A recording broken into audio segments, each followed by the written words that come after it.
Welcome to Delta Sigma Theta Sorority Incorporated's Fortitude Speaks.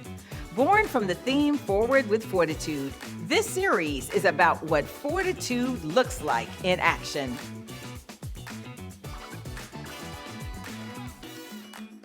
Fortitude Speaks. I am so glad to have you with us today. Glad to be here. Thanks for joining the Delta podcast. You get tickled when we say that this is new. We're kicking up. We're excited about it too. I'm glad I get to, be part of the beginning. So thank you very much for the opportunity. So, Radiyah Ajibade. Yes, ma'am. See, such a beautiful name. Thank you. So I want to say it right and say you. it a bunch of times because I think it's a gorgeous name for a beautiful young woman. Thank you, ma'am. And you are still in college. Yes, ma'am. Where are you? So I attend the University of Southern California. I'm currently a junior, and I'm studying business administration for my undergrad degree. And then we have this really cool program at USC called a progressive degree program where you can get your master's and your bachelor's at the same time. So, someone told me to do that. I don't know why, but I'm currently getting my master's in applied psychology at the same time. That's amazing. They never said a word to me about doing that when I was in school. I understand why they wouldn't. It's kind of a lot, but, it's okay. No, and I'm glad that you actually understood that it was a good opportunity and you took advantage of it. Yes, ma'am. Free, so that's always the fun part. I love hearing from young people what's on their minds. Okay. There's a lot going on always. And I always wonder if what I'm thinking about and spending my days, trying to figure out is anywhere close to what you're trying to figure out during your days. So tell me what's really important to you right now. I think I can say this for most of the collegiates right now. I think what's important to me is navigating just the time that we're in. I think even before everything that was going on in the White House and just on a government level, I kind of feel like my generation has a lot going on. We're kind of dealing with the environmental issues, the economic issues. There's a housing crisis. There's a job market crisis. And then the cherry on top is what happened in November and then the past, 62, 63 days now. So, yeah, those are the kinds of things that are important to me, kind of figuring out how I'm going to navigate that, not only for myself, but for the people who are important to me. My line sisters, we're all studying such diverse things and just trying to figure out how are we going to make it in life with the things that we decide to study. I have two younger sisters after me. One of them is in college to be a nurse, so she'll probably be fine, But my younger sister, she's a little bit more creative and she's still trying to figure out what she wants to do because she's in middle school. So just what will the world look like when it's time for her to go to college? How can I help her when it's her turn? Because we're also first generation. So for my parents to immigrate from Nigeria and try to give us the best life possible and then have these amazing conditions we're dealing with right now is just a lot to think about. But, got to take it one day at a time because Rome wasn't built in a day. So, yeah. I love the way you think about it. I love the way you process all of it. I love that you are worried about your younger sister. Oh, absolutely. Yeah, about your sisters, period. But understanding that you have a role to play in their future. Yeah. So is that the extent of what you can't sleep about that keeps you up at night? I don't have a problem sleeping at night. I'm sleep is always easy for me.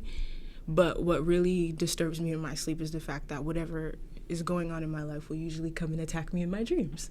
So just thinking about, like I said, with everything going on with the economy, thinking about housing and stuff like that, obviously there are a lot of things going on as it relates to university funding. So sometimes I'll have dreams of myself in the financial aid office, begging for them to keep my scholarship going because that's really important to me, making sure my mom doesn't have to pay for me to go to college. So yeah, there are a lot of things that keep me up at night, figuratively, I guess. Sometimes I have to knock myself up out of the dreams, throw myself off the bed if I have to, because sometimes they get a little scary. But, yeah, it's a lot of everything. Do you feel you have a voice? Oh, that's a good question. I've always felt like I've had a voice, but I think there are points in time where I'm not 100% sure if I'm being heard in the things that I'm saying. I think I've always been somebody who's very outspoken growing up. You know, my mom kind of hates it because she always has to pray me through the situations I kind of get myself into with my mouth. Are we related somehow? That sounds like something my mama was doing with me. But go on. I'm sorry. No, on that, I'll actually never forget when I was in high school. I grew up in Atlanta, so I went to a predominantly black high school, but I was in a magnet program that was predominantly white. And unfortunately, in my senior year of high school, we found out a lot of our peers had been doing just, some kind of racist things. So, a couple of videos of blackface, them talking about us in group chats using slurs and stuff like that. So me and a couple of my friends who are now, a couple of them are actually sorors now. So, social action always. But in the protest that we did against our school board, I remember my mom in the back just sitting there praying, like her head was down the whole time, because she was just really scared about, what would happen to me by doing that. But yeah, those are the kinds of things that I've always done when it comes to, like, speaking up for others. But in that example, like, we didn't get the change that we wanted. We spoke up for what we wanted, and we did what we did for the students who would be in that program coming after us, because there's not that many black students in that program. The amount of black men in that program I could count on one hand. So, something like that was really important to us, and we still didn't get the change that we wanted. But yeah, in this time, I feel like young people are always empowered to have a voice, but it kind of feels like sometimes people feel like our generation doesn't work as hard for the things that we want in this life, so people kind of, push us to the side. But I think we're also dealing with some unprecedented times that, other generations may not have had to deal with, or have had to deal with in a different lens, right? So the problems of yesterday are still the problems of today, but they've evolved. So we're fighting the same beast, but it has a different face, if that makes sense. So, yeah, that's how I feel about my voice. So you think you're an activist? Actually, I would call myself an activist, for sure. Activism isn't always standing on the front lines with a pitchfork and a poster. I think Delta has enabled me to do that in different ways than I've been used to. And I think learning to navigate it in the way that Delta has taught us to do it, especially now, has been very interesting, because I feel like now I'm able to assist other people who are interested in doing the work, but they kind of feel helpless because, they have things at stake for them. So, like, I'll speak for my university specifically. My chapter wanted to go out and protest against the genocide going on in Palestine, specifically in Gaza, and, we had to make the decision to not, because we didn't want to be in a situation where our face was plastered everywhere. Like, obviously we wouldn't have our letters on because we knew those kinds of things would eventually turn violent, especially when you call the LAPD and you start tear gassing students. But instead of, being out there on the front lines and doing all of that work, it was more so, doing the research on what is going on and empowering the voices of the people who are going through those kinds of things and amplifying them, because that's what we felt was necessary. There's this news reporter, her name is Bisan, and she's been documenting everything that's been going on in Gaza, basically from the beginning. So, like, reposting the things that she's, sharing with the world, liking those things so she gets the engagement that she needs, so people can continue to interact with her stuff and raise more and more awareness to these kinds of situations. So, yeah, finding the different ways to be able to be an activist that doesn't always involve, marching and, running around with posters, because there are some very interesting consequences coming about for those kinds of things, and it's important to stay in the fight for the long term, and sometimes we won't be able to do that if we, stick to that path. So you think, that activism is important, but 1965, 1980, past activism and some of what we see now, it sounds like that's not what you think is going to be as helpful as coming up with something that will get you the same result. Because you clearly are looking for some results. Oh, absolutely. I don't know if I would say not as helpful. I think there's a plethora of strategies that we need to use altogether, right? So I do think that people who are going out and marching and, causing the good trouble and making the noise are doing what they think they need to do, and I think it's helpful in bringing awareness to the cause. But I think there's also more work on the back end that needs to be considered. So understanding who is funding certain things that are going on. So understanding kind of the stakeholders in certain issues and trying to take care of those things on the back end while those people are fighting on the front end, because at the end of the day, we all want the same thing. So not that one strategy is better than another, but that we all have to work together and put all of these strategies together so we can get the result that we want. Because if it was only one way to do it, we would have been solved these problems, and clearly they're not all solved. So I ask it like that because, I get different answers to that question, and there's this comparison of historically what activism has been, and the results of it, and we know there have been plenty of results. Yeah. I mean, we're kind of where we are now because of it, and to decide now what today's activism is, and you've already mentioned some of those things that really sometimes haven't come up in the discussions about the historic, activism. So thank you for that. That really does help explain and help your generation think it through, help my generation think it through, because we're not finished either. Tell me, has Delta helped you raise your voice in some areas that are important to you? Absolutely. I joke around with my advisors about this all the time, but I needed a lot of shaping, and Delta kind of gave it to me.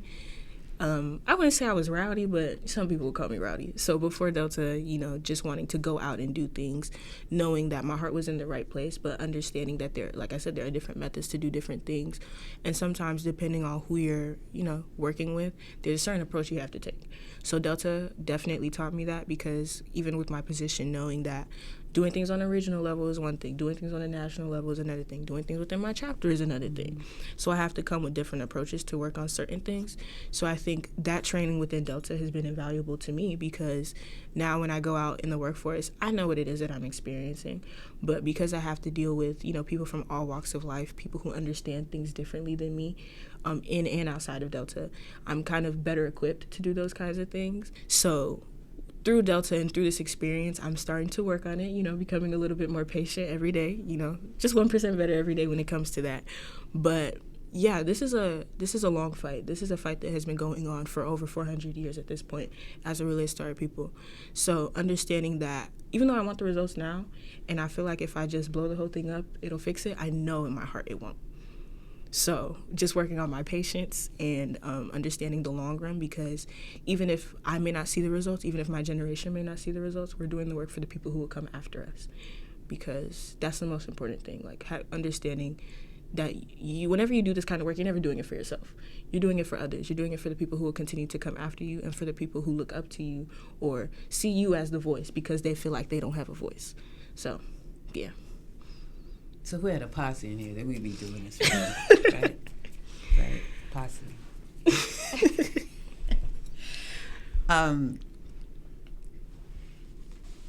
Tell me, and this is a question we're asking everybody. Okay. How do you protect your peace? Okay. What's funny? Sade always makes fun of me about this, but I have a Sudoku book, and it's like a pen and paper Sudoku book. I don't like doing Sudoku on my iPad or nothing like that. Whenever I feel like something is becoming too much for me, or if I just don't have the patience to deal with something, I whip out my Sudoku book. It's always in my bag. That's why I carry that huge Telfar, not the little cute ones that are small, because I can fit my book in there. But no, and sometimes I do have to be mindful of when I'm doing it, because sometimes people feel like it's a little bit rude. But I know what I need to do to preserve myself so I can continue to stay in the fight, and that is do my Sudoku. If it takes me 5 minutes, it takes me 5. If it takes me 10, it takes me 10. But those are the things I need to do to kind of ground myself. Sometimes I'll take my glasses off because I can't see without them. Sometimes I just don't need to see the world for a couple minutes to, bring my senses back together. How about seeing without them? Okay, go on. But those are just the little quick things I do here and there. Another thing for me is setting my boundaries, especially with everything going on right now. A lot of people talk about we're the 92%, so we did what we needed to do. We can finally rest, and obviously we understand that that is not what it is. You take a break for however long you need to do, but you have to get back in the fight because the fight is not over. But in that still means setting the boundaries you need to set so you can come back and do the work. For me, I don't do work past 10, 11 o'clock. If I don't know it past that time, I'm not going to know it at 3 in the morning, so I'm putting it down. When it comes to Delta, smart. Same thing. I love my collegiates. They all have my phone number. I told them, y'all can call me during the day. Y'all can call me in the middle of class, and I will step out and pick up the phone. But if you call me after 10 o'clock, it's a no. So I have those boundaries with my chapter as well. If something is not on my calendar, I'm not going, because you're not going to stress me out and make sure I'm bending my back to make it somewhere without giving me the notice in advance. So just little boundaries like that and figuring out the little methods I need to take so I can like reground myself has been essential in preserving my peace, because there's a lot of chaos in this world, and the only peace I can find for real is within myself before I can go look for it outside. So yeah. So this is just a part 2 of that great answer that you just gave me. And it's, so how do you encourage your friends, you know, just folks who need to hear it, to keep going? There's so much going on, and people are getting touched in different ways. It's impacting people in different ways. Yeah.